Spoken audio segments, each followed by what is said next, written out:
شریعت مطہرہ میں ہم پر لازم کیے جانے والے معاملات دو طرح کے ہیں۔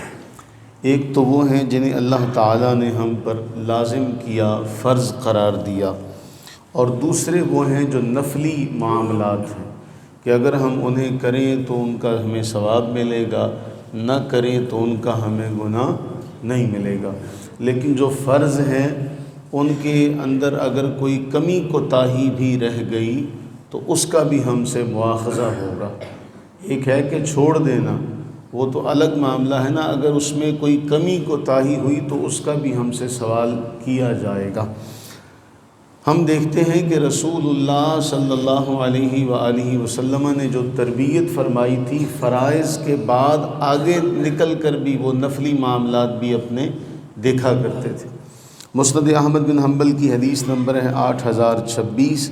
حضرت سیدنا ابو ہریرہ رضی اللہ تعالیٰ عنہ بیان فرماتے ہیں، اور اسے امام مسلم نے، امام نسائی نے ذکر کیا، صحیح ابن خزیمہ میں، مسند ابو یعلا میں بھی یہ روایت پائی جاتی ہے۔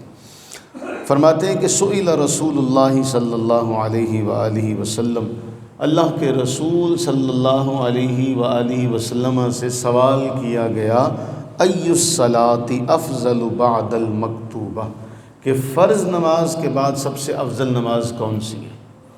کہ ہم نے یہ فرض نماز تو پڑھ لی، ہم چاہتے ہیں کہ اس کے بعد بھی عبادات کا سلسلہ جاری رکھیں۔ اب اس جملے کے اوپر غور کریں تو ہمارے لیے لمحہ فکریہ ہے کہ ہم تو فرائض بھی پورے نہیں ادا کرتے، ہم تو فرائض میں کوتاہی کا شکار ہو جاتے ہیں۔ یہاں سوال یہ ہو رہا ہے کہ ای الصلاۃ افضل بعد المکتوبہ، فرض نماز تو ہم نے ادا کر لی، اس کا تو ہم نے طریقہ مکمل کر لیا، اس کے بعد افضل نماز کون سی ہے؟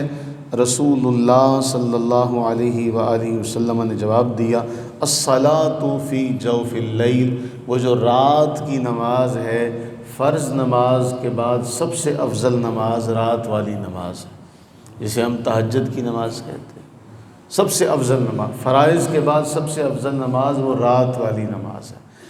اب دوسرا سوال کیا گیا، ای الصیام افضل بعد رمضان، کہ رمضان کے روزے تو اللہ نے ہم پہ فرض کیے ہیں، یہ تو وہ ہے جو اس کا ہم پر حق ہے، اس نے ہم پر لازم کر دیا، اس کے بعد اگر ہم رکھنا چاہیں تو کون سا مہینہ ہے جس مہینے کے روزے رکھے جائیں وہ اللہ کے ہاں سب سے زیادہ مقبول ہیں؟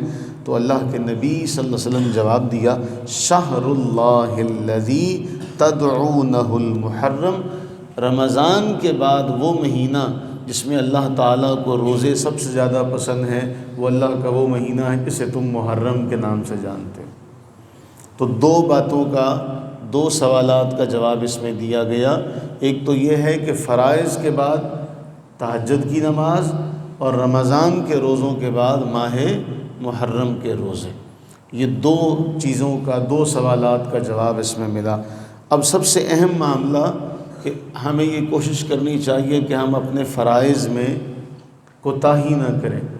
ہمارے بزرگان دین نے لکھا کہ انسان جب نوافل میں کوتاہی کرتا ہے تو نوافل میں کوتاہی کرنے کے بعد، اب وہ اشفاق احمد صاحب کی وہ بات بڑی اہم ہے کہ گناہ کے راستے پر چلنا ایسے جیسے پہاڑی سے نیچے اترنا ہے۔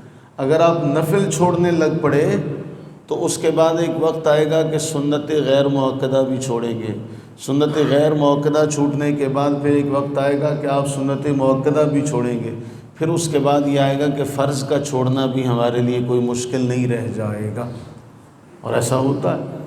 تو جب انسان نفلی، اصل میں تو معاملہ یہ ہے کہ جو انسان نفل کا خیال رکھتا ہوگا وہ فرائض کا خیال بھی رکھے گا، کیونکہ فرائض نوافل کے بعد ہیں۔ تو جو نفلی عبادات کا اہتمام کرتا ہوگا وہ فرضوں کا بھی اہتمام کرے گا۔ اللہ سے دعا فرمائیں اللہ تعالیٰ فرضوں کے صدقے ہمیں نفلی عبادات کرنے کی توفیق عطا فرمائے، اور نفلوں کے تصدق اللہ تعالیٰ ہمیں فرائض کا خیال رکھنے کی توفیق عطا فرمائے۔ آمین ثم آمین۔